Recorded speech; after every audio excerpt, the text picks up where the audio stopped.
Economic activity happens on some level in all countries. Things may look pretty good where you live, or maybe not. Some people are really wealthy. Others live in poverty, and some fall somewhere in the middle. It might feel weird to talk about, but this is the reality of our world. In our country, and in every country, you'll find a lot of different economic situations. There are some big terms in this chapter that we're going to cover, so stick with me. One of those is GDP, Gross Domestic Product. It's related to the economy of a country. There are a lot of things that factor into this, and in this lesson, you're going to learn about levels of economic development and the chain of production. Rachel mentioned some important terms for this lesson. Let's take a minute and break these down a bit. The first one is poverty. Poverty is often described as a lack of financial resources, but poverty isn't something that's just happening in other countries. Did you know that there are over 46 million Americans living in poverty today? It's true. Listen, I can relate. There was a time when I was living in the back of my car because of the poor financial decisions that I made. And I'll talk more about that a little later. Over the next minute, I'm asking you to really pay attention to what we're going to talk about, because these are some important financial principles that will help you change your behavior, help you start thinking differently, and help you stop spending money you don't even have. But okay, the next term is GDP. GDP stands for Gross Domestic Product. Basically, that's a measurement in dollars of the total amount of stuff a country grows, makes, and produces. And finally, there is a chain of production. This is all the different aspects and steps that go together to allow you to go to the store and buy the things you like. You know, all those wants and needs that you have, like this bag of chips I have here. Hold on. Now, you already know these chips do not grow on trees, but do you know the steps it takes to get this fresh? Hold on a minute. Tasty bag of chips to your local store? We're going to walk through this process in a minute. But before then, oh yeah. Oh man. A chain of production is basically when an item goes from nothing to something. There are 4 main parts that help us understand this process. We call these economic sectors. There are 4 of them, and they have really weird names that basically identify them as the first, second, third, and fourth sectors. The movement of all the different goods and services is called the chain of production. So let me break it down for you. Real quick, here are the 4 economic sectors. The first is the primary sector, and it is made up of anything that comes from the earth. So farming, fishing, mining, forestry, logging, all the earth's raw materials and resources. The second is called the secondary sector, and it is made up of all the processing and production of raw materials from the primary sector. This is where iron is made into steel for cars, trees are made into lumber for homes, and wood pulp is turned into paper for books. The next one is the tertiary sector. I know, weird name, but it basically means the third sector. This is where everything is sold to consumers. All of the finished products are sold from stores here. This also includes all the service industries like restaurants, movie theaters, banks, and healthcare. The fourth is called the quaternary sector, and it basically is all the kinds of intellectual stuff like government, libraries, education, information technology, research, and development. Okay, stay with me. Let's go back to our cell phone example to make sense of all of this. We know it was made in China, but did everything in the phone come from China? No. In fact, it takes resources from all over the world to make a cell phone. Let's start from the beginning and work our way through the chain of production using those 4 sectors. Cell phones are made up of raw materials collected from all over the planet. Most of the minerals needed for the production of the circuits and speakers in your phone come from China and Mongolia. The raw materials for the glass on your phone, and we're talking about everything from the sand, soda ash, and lime, are mined in the United States and around the world. All of this activity, collecting the raw materials, falls within the primary sector. Then the secondary sector takes over. All the raw materials are shipped to processing plants where they are refined and crafted into pieces that you see and recognize. For example, the sand, soda ash, and lime we talked about might be sent to a production plant in Kentucky or Pennsylvania and formed into the glass that you see on the phone that gets shipped to China. The audio chip comes from a production plant in Texas. The battery and the color display are produced in Korea. This is what happens in the secondary sector. Then the tertiary sector, all the parts are put together in China and shipped to your local store where you can walk in, pick it out, and pay for your cell phone. Who knew that we participated in something called the tertiary sector on a regular basis? Feel free to impress your friends with that little fact. Now, I'm sure you're wondering, like I am, where does the fourth sector play in? The one with the really weird name? Well, remember, it includes research and development. I'm sure you've noticed new models of your favorite cell phone that come out every year. That's because there's some really smart people that research and create ways to make your phone thinner, faster, and smarter. And we all like that, don't we?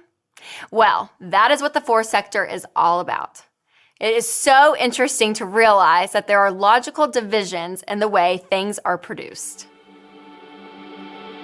When you start digging into economics, you come across these things called economic indicators. They are simply the different ways we can measure how well a country, or even a state or city, is handling their money. This is pretty important because just like you, countries, states, and cities want to know how much money they have coming in and going out. The primary economic indicator is the GDP.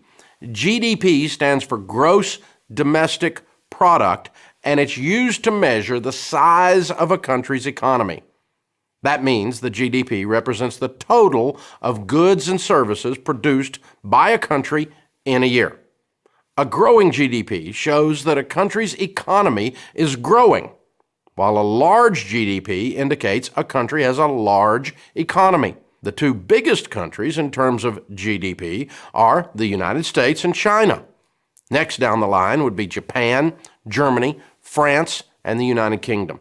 Other important economic indicators include unemployment figures, the price of crude oil, and the Consumer Price Index, known as the CPI, which measures how much different things cost and the change in those prices. So, when you put all this stuff together, a country's GDP is an indication of the economic health of that country. Economic health, or economic development, refers to all the things that can help improve life for the people in a city or country. Some of these relate to finances, such as the strength of their capital or money, their natural resources, their human resources, their crops and food production, and their trade with other countries. Generally, the more of these things a country has, the better off they are. When we describe countries, you will often hear terms like a developed country or a developing country. Developed refers to the quality of infrastructure like roads, water, electricity, as well as how sophisticated their marketplace is. So, a developed country, such as the United States, Canada, England, or France, typically has a larger GDP, a well-developed business sector, and enjoys a good standard of living for the most part. But a developing country, such as India, South Africa, Mexico, and the Philippines, does not have the same level of economic growth, business and industry, or security that the leading GDP countries have. You will also find that these countries generally have an agriculturally based economy, a large population, and a high level of unemployment. As a country develops more technology and industry, they're able to produce more goods for export to other countries, and that brings up their own GDP. This is why they are called developing countries, because they're developing the goods, services, resources, and infrastructure they need to become a stronger nation financially. All of this stuff works together to paint a picture of how well a nation is doing. Of course, every nation will have some rich people and some people living in poverty. That means you can't judge a whole country by how well off some of the population is. You have to look at the nation as a whole, and that's what the GDP and other indicators do.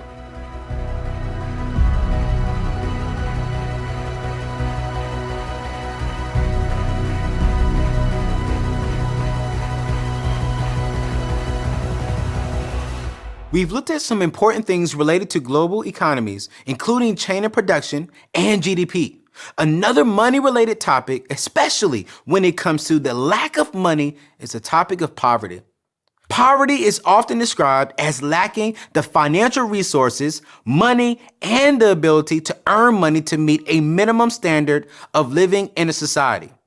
Remember earlier, I mentioned living in the back of my car? Yeah, I was lacking financial resources because I lost my job. Then I ended up losing my apartment. Then the next thing I knew, I was living in the back of my car. Can you imagine parking your car in a store parking lot under the light and sleeping there every night? That was me. As I said earlier, poverty is a big issue in the world, but it is also a big issue in our country too. But unlike some parts of the world, there's a lot that people living in poverty can do right here in this country. Dave Ramsey often says, I've been broke, but I've never been poor. Why? Because broke is temporary, but poor is a state of mind. These financial principles you are learning in this material can change your behavior. They can help you start thinking differently, and they can keep you from spending money you don't even have. As you can see, there is a lot that happens around the world, including issues related to poverty and GDP and chain of production. And we aren't even aware of most of those things. We're talking about things like natural disasters, wars, and celebrations. And there are a bunch of other economic related things going on too. That's what it means to have a social consciousness to the world. And that's important because you start to realize how valuable other cultures and countries are to us. Without these things, you may not have the TV in your house or the cell phone in your hand. Just being aware of the world around you gives you a better outlook on life.